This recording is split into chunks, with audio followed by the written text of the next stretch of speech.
Tem gente que ainda não entendeu que quando Jesus disse: "Onde estiverem 2 ou 3 reunidos em meu nome, eu aí estou no meio deles", ele estava ensinando qual é o vértice espiritual e histórico que dá significado à igreja. Ou seja, ele ensina o que realiza a verdade da igreja como um encontro humano. E o contexto fala de reconciliação.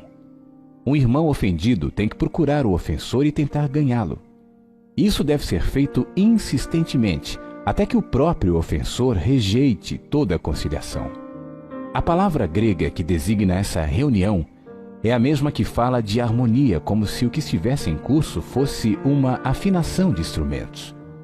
O outro polo mais adulto dessa proposta está em Lucas, quando Jesus diz que se deve perdoar ao irmão até 70 vezes 7 num único dia. Ou seja, a proposta de Jesus nos põe a todos de calça curta e necessitados de dizer: Senhor, aumenta-nos a fé, pois ainda não somos cristãos. Até o 4º século, o que impressionou os pagãos que observavam os cristãos não era a perfeição deles, mas o amor e a graça com a qual se tratavam e tratavam o mundo. Olhem como se amam! Era a estupefação que ecoava nas palavras de gente que olhava os cristãos de fora, conforme vários testemunhos encontrados em antigos textos históricos. Portanto, a perfeição da igreja é não se vender como perfeita, mas sim se revelar, sem ensaio e performance, como lugar de misericórdia e graça. Não é possível esperar perfeição de nenhum de nós. Somos caídos e maus, o melhor de nós ainda é mau. O que nos faz diferentes é nossa atitude, se é honesta com a própria queda e, sobretudo, sincera com a graça que todos nós temos recebido.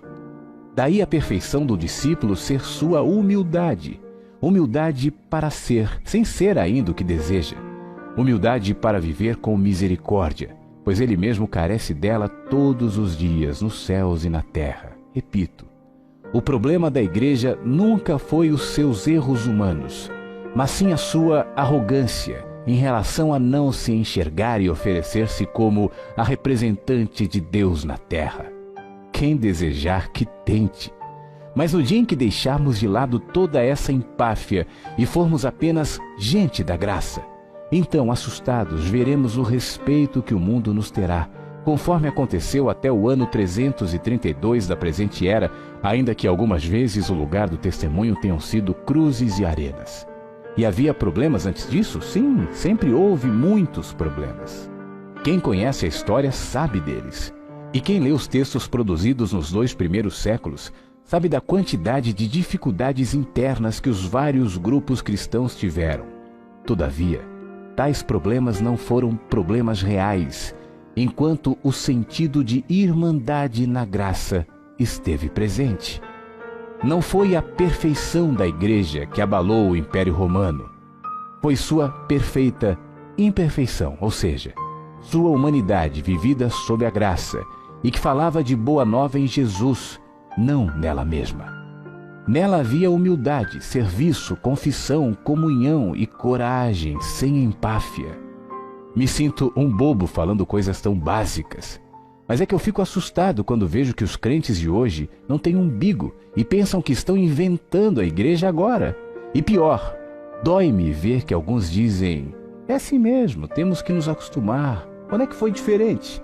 Bem, foi diferente apenas enquanto todos se sabiam filhos da misericórdia e buscavam renovar a mente conforme o entendimento na graça, e que só se manifesta no nível horizontal como amor e simplicidade no trato humano, o que acontece naturalmente quando a arrogância dá lugar à gratidão em razão da consciência acerca do perdão recebido.